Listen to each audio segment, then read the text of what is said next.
Price Lord. இன்றைய நாளிலும் கூட ஆண்டவர் நம்மளோடு இடைப்படுகிற வார்த்தை மத்தேயு 26 இயேசு அவனை நோக்கி, உன் பட்டயத்தை திரும்ப அதன் உரையிலே போடு.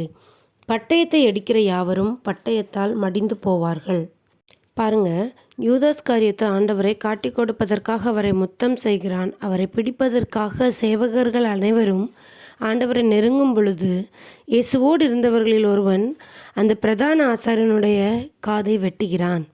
அந்த சூழ்நிலையில் ஆண்டவர் சொல்லுகிறார், பட்டயத்தை உன் உரையிலே போடு, பட்டயத்தை எடுத்தவன் பட்டயத்தாலே மடிந்து போவான் என்று சொல்லி பாருங்கள். ஆண்டவரை பிடிக்க போகிறார்கள். ஆண்டவருக்கு பலவிதமான கஷ்டமான காரியங்கள் நடக்க இருக்கிறது. எல்லாமே ஆண்டவருக்கு நன்றாகவே தெரியும். அந்த நேரத்தில் கூட அவருக்கு சப்போர்ட் பண்ணி இன்னொரு பிரதான ஆசிரியனுடைய காதை வெட்டின ஒரு மனுஷனுக்கு ஆண்டவர் சொல்லுகிற வார்த்தையை பாருங்கள். அந்த பட்டயத்தை நீ எடுக்காத, அந்த பட்டயத்தை எடுத்தனா நீ பட்டயத்தாலவே சாவ அப்படின்னு சொல்லிட்டு, நம்மளும் நம்ம கூட இருக்கிறவங்களுக்கு ஒரு கஷ்டம்னா நம்ம சப்போர்ட் பண்ணுறது நல்ல காரியம் தானே. ஆனாலும் ஆண்டவர் என்ன சொல்கிறார் பாருங்களேன், நம்ம சப்போர்ட் பண்ணுற விஷயம் மற்றவங்களை காயப்படுத்துகிறதா இருக்கக்கூடாது. அது நல்ல காரியங்களுக்காகவே இருந்தாலும் இந்த இடத்துல பட்டயத்தை ஆண்டவர் உரையிலே போடு என்று சொல்லியிருக்கிறார். நம்ம யாரும் பட்டயத்தை எடுத்துகிட்டு போகிறது கிடையாது, அப்படி தானே? நம்ம யாரையும் என்ன வெட்டுறதுக்கு பட்டயமாக எடுத்துகிட்டு போகிறோம்? இல்லை. ஆனால் நம்ம என்ன பட்டயத்தை உரையிலே போடணும் தெரியுமா? நம்ம நாவு அப்படிங்கிற பட்டயத்தை உரையில் போடணும். நம்முடைய நாவின் நிமித்தமாக நம்ம எத்தனை பேரை வெட்டி வீழ்த்துறோம், எத்தனை பேருடைய உணர்வுகளை வெட்டி வீழ்த்துறோம், எத்தனை பேரை கஷ்டப்படுத்துகிறோம்.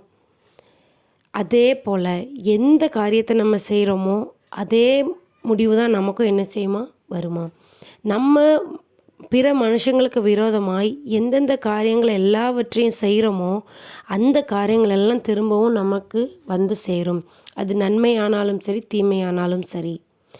நன்மையே செய்வோமாயானால் எல்லா நன்மையான காரியங்களும் நம்மை தேடி வரும். தீமையவே செய்வோமானால் தீமையான காரியங்கள் எல்லாம் நிச்சயமாய் நம்மை சேரும். பட்டயத்தை எடுக்கிற யாவரும் பட்டயத்தால் மடிந்து போவார்கள். துன்மார்க்கமாக ஜீவிக்கிறவர்கள் யாவரும் அந்த துன்மார்க்கத்தின் பலனை நிச்சயமாய் அனுபவிப்பார்கள். அன்பான தேவனுடைய பிள்ளைகளை, ஆண்டவர் இன்னைக்கு நமக்கு எச்சரிக்கிறார். எந்த ஒரு காரியமாக இருந்தாலும் ஆண்டவர் அதை நியாயத்திலே கொண்டு நிறுத்துவார் என்பதை நாம் அறிய வேண்டும். கட்டாயமாக ஆண்டவர் நியாயத்தில் கொண்டு நிறுத்துவார். அதனால் அவங்க இப்படி இருக்காங்க, இவங்க இப்படி இருக்காங்க அப்படின்னு சொல்லி உலக மனுஷங்களை பார்த்து நாம நியாயம் தீர்க்காமல் ஆண்டவரை பார்த்து நம்மை நாமே நிதானித்து அறிகிறவர்களாக இருக்க வேண்டும். அதனால் எப்பேற்பட்ட சூழ்நிலையிலையும் ஆண்டவருக்கு பிரியமான பிள்ளைகளாய் நாம் இருந்தால் அவர் எப்பொழுதும் நம்மோடு கூட இருப்பார். எப்பொழுதுமே நன்மையான காரியங்களை செய்கிறது ரொம்ப ஒரு கடினமான காரியம்தான். ஏன்னா நம்ம நன்மைகளை செய்ய ஆரம்பிக்கும்போது பலவிதமான போராட்டங்கள், பிரச்சனைகள் நம்மளை இடற வைக்கிறதுக்காக நமக்கு வரும். ஆனால் அது எல்லாவற்றையும் மேற்கொண்டு நம்ம அந்த காரியங்களில் ஆண்டவருக்காக நம்ம தீர்மானம் எடுத்த காரியங்கள் நம்ம உறுதியாய் நிற்போமேயானால் அதற்கான பலனை ஆண்டவர் கட்டாயமே நம்ம கண்கள் காண செய்வார்.